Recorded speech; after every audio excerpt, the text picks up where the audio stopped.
Assalamualaikum warahmatullahi wabarakatuh. Bismillah, alhamdulillah, wassalatu wassalamu ala sayyidina Muhammad ibn Abdullah wa ala alihi wa sahbihi wa mawalah, amma ba'd. Segala puji bagi Allah Azza wa Jalla, salawat dan salam atas Rasulnya Nabi Muhammad sallallahu alaihi wasallam. Semoga kelak kita akan mendapatkan syafaatnya di yaumil akhirat kelak. Amin ya rabbal. Kalau menilik betapa para ulama masih saja berbeda pendapat tentang kapan jatuhnya malam Lailatul Qadar, maka yang jadi pertanyaan buat kita adalah bagaimana kita bisa mendapatkannya secara pasti.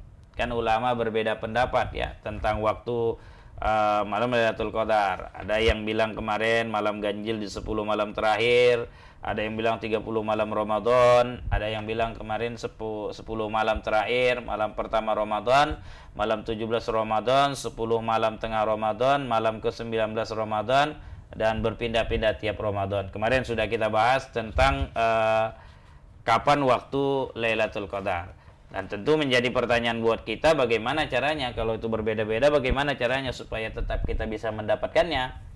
Nah, yang pertama, kejar di 30 malam. Jadi sejak malam pertama hingga malam terakhir, sepanjang 30 malam semuanya kita melakukan amal ibadah. Dijamin pasti kita akan bertemu dengan malam yang lebih mulia dari malam 1000 bulan. Ibarat mencari seekor ikan dalam kolam. Kita tidak menangkapnya dengan tangan kosong, ya, juga tidak menggunakan alat pancing, tapi kita menggunakan jala atau serokan. Jadi kalau ditangkap pakai tangan, ikannya pasti lari. Kalau dia dipancing, belum tentu ikannya datang menghampiri umpan. Malam itu, malam Lailatul Qadar itu akan terkurung hanya di bulan Ramadan saja, yang jumlah malamnya maksimal hanya 30 malam. Lalu muncul pertanyaan, kalaulah memang kita harus mengejarnya di 30 malam, apakah harus kita begadang sepanjang malam? Kalau sekedar mendapatkan malam Qadar, tentu tidak harus begadang sepanjang malam, karena intinya memang bukan perintah begadang. Jadi paham ya, intinya bukan perintah begadang. Intinya adalah mendapatkan Lailatul Qadar. Meski di malam itu kita tidak sepenuhnya sedang melakukan ibadah. Di malam itu kita tidak sepenuhnya melakukan ibadah terus-terusan, atau melakukan sholat malam terus-terusan. Sebab ya kalau kita pahami, pahala sholat tarawih itu adalah dikatakan seperti ibadah sepanjang malam. Jadi ibadah kita di Ramadan itu, ada satu ibadah kita di malam hari Ramadan itu, walaupun cuman barangkali kita mengerjakan sholat tarawih dengan ukuran yang kita pilih, mau 8, mau 20, mau 26 gitu kan, mau 40, itu terserah kita ya.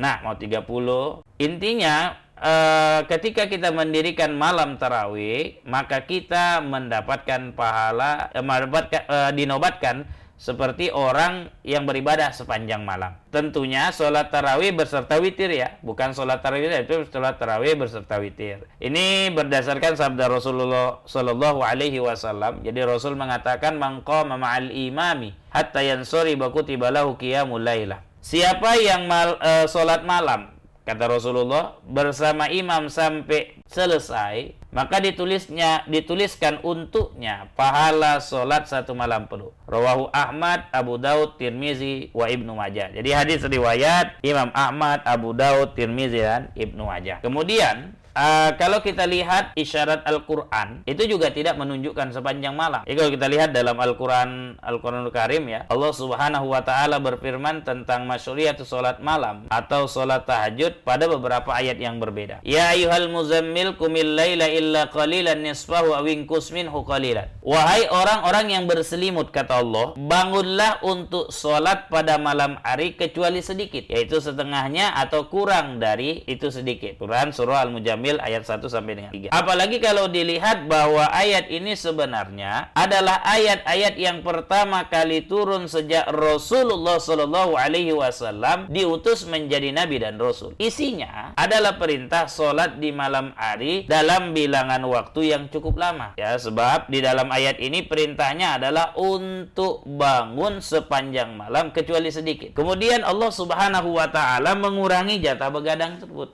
sehingga menjadi setengahnya atau kurang dari itu.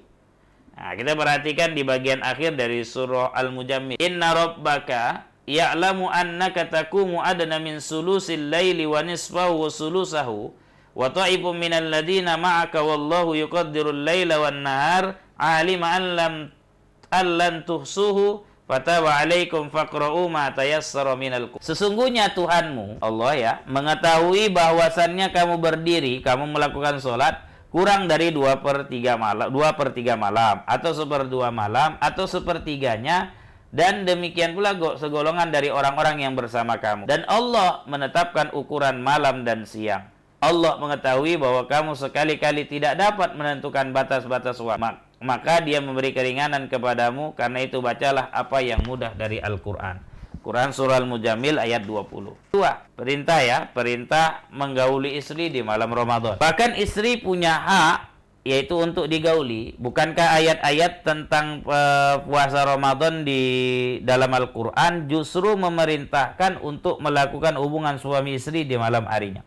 Uhilla lakum lailatas siyamir rafasu ila nisaikum hunna libasul lakum wa antum libasul lahun alimallahu annakum kuntum takhtanuna anfusakum fataba alaikum wa afa ankum fal'ana bashiruhunna wa bataghu ma kataballahu lakum.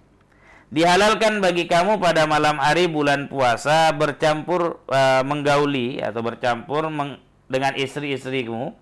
Mereka adalah pakaian bagimu dan kamu adalah pakaian bagi mereka. Allah mengetahui bahwasannya kamu tidak dapat menahan nafsumu, karena itu Allah mengampunimu dan memberi maaf kepadamu. Maka sekarang campurilah, gaulilah mereka dan ikutilah apa yang telah ditetapkan Allah untukmu. Quran surah Al-Baqarah 187. Jadi tegas sekali petunjuk Nabi Muhammad SAW yang diucapkan oleh Salman Al-Farisi, bahwa ibadah kepada Allah itu tidak harus dengan cara bergadang semalam suntuk, sebab tubuh kita juga punya hak untuk istirahat. Maka cara efektif, efisien, dan juga masuk akal adalah kita isi tiap malam dengan ibadah, tapi tidak harus semalam suntuk. Yang kita lakukan juga adalah memperbanyak zikir dan doa, sebab ini harus kita lakukan karena ini adalah bagian dari ibadah. Terlebih lagi ya itu jika zikir yang memang benar-benar dianjurkan dan dicontohkan oleh Nabi. Jadi ketika malam itu, setiap malam kita berbanyak zikir, melakukan seperti apa yang dilakukan oleh Rasulullah SAW. Di antaranya itu adalah La ilaha illallah.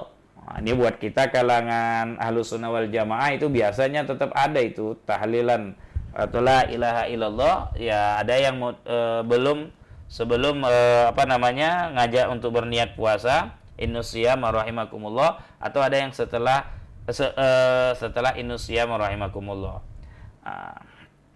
Kalau kita melihat kepada Rasulullah di 10 malam terakhir, beliau mencontohkannya dengan sering berdoa melalui apa yang beliau baca dan beliau ajarkan kepada istrinya Aisyah. Itu dibaca di malam-malam Ramadan. Kita biasanya melakukan ini dari awal ya. Ada orang memfokuskan doa ini dibaca di 10 malam terakhir. Karena kita mengatakan bahwa malam Lailatul Qadar itu cara mendapatkannya adalah dengan beribadah, sholat tarawih dan witir berjamaah dengan tidak terputus. Apa doa yang biasa diajarkan Rasul dan ini sering kita baca ini? Orang Ahlus Sunnah wal Jamaah sering membacanya. Allahumma innaka afuun tuhibbul afwa fa'fu anna ya karim. Ya Allah, sungguh Engkau Maha Pemaaf, Engkau mencintai maaf, orang yang meminta maaf, maka maafkanlah aku. Hadis riwayat Ahmad, Tirmizi, Nasai dan Ibnu Majah. Inilah doa yang sering dibaca berulang-ulang oleh Nabi ketika memasuki malam 10 terakhir Ramadan. Dan doa ini juga yang diajarkan oleh Rasulullah kepada semua orang melalui istrinya. Yaitu caranya untuk mendapatkan kemuliaan Lailatul Qadar. Nah, selain tadi sholat tarawih berjamaah dan witir bersama imam, kemudian memperbanyak doa. Yang kita lakukan lagi adalah memperbanyak tilawatul Quran. Nah, jadi ketika kita memperbanyak baca Al-Quran, tidak harus malam itu harus khatam. Tapi yang paling penting setiap malam ada kita membaca Al-Quran. Nah, tapi tidak ada salahnya kalau kita punya target untuk menghatamkan Al-Quran berapa kali. Itu terserah kepada kita sendiri. Karena mengingat itu adalah bagian dari cara menggapai atau mendapatkan malam Lailatul Qadar. Terima kasih atas segala perhatian. Mohon maaf atas segala kekurangan. Wabillahi taufiq wal hidayah wa ridha wal inayah. Assalamualaikum warahmatullahi wabarakatuh.